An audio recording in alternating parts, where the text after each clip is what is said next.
ನೋಡಿಯಪ್ಪ, ಹಾಲಿನ ರೇಟು ಹೆಚ್ಚಾಗಿಲ್ಲ. I am repeating it.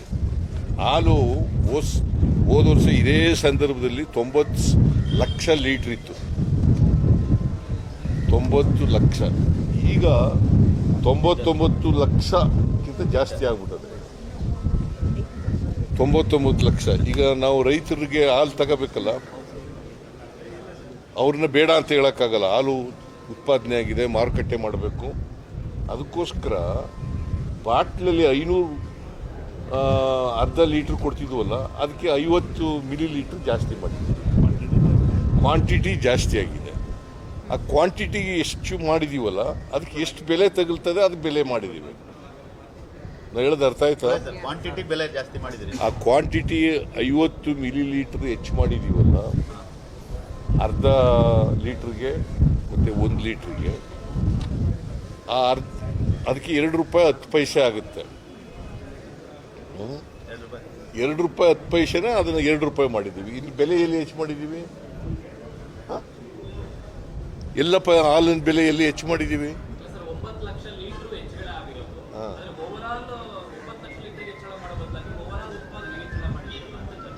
ಮಾರುಕಟ್ಟೆ ಬಿಡಬೇಡ್ರಿ. ಅವ್ರು ಹೇಳ್ತಾರೆ ಅಂತ.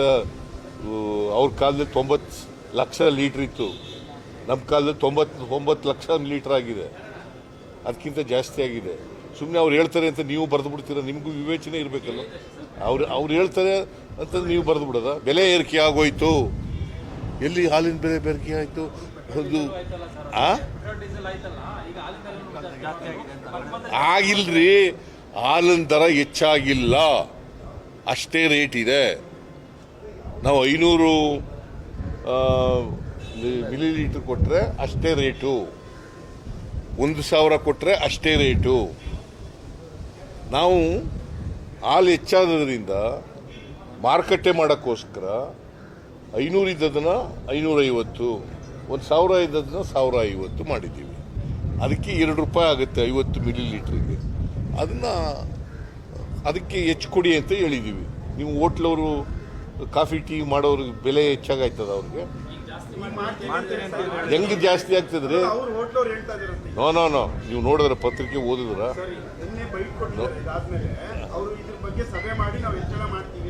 ಹೆಂಗೆ ಹೆಚ್ಚಳ ಮಾಡ್ತಾರೆ? ಹಾಲಿನ ರೇಟ್ ಜಾಸ್ತಿ ಆದ್ರೆ ತಾನೇ ಹೆಚ್ಚಳ ಮಾಡೋದು. ಹಾಲಿನ ರೇಟ್ ಹೆಚ್ಚಾದ್ರಲ್ವೇನ್ರಿ? Did you convince or not? ಎಲ್ಲಿಗೆ ಚೆಲ್ಬಿಡ್ಬೇಕಂತ ಹಾಲು ನಾನು ಯಾವನ ಅವನು?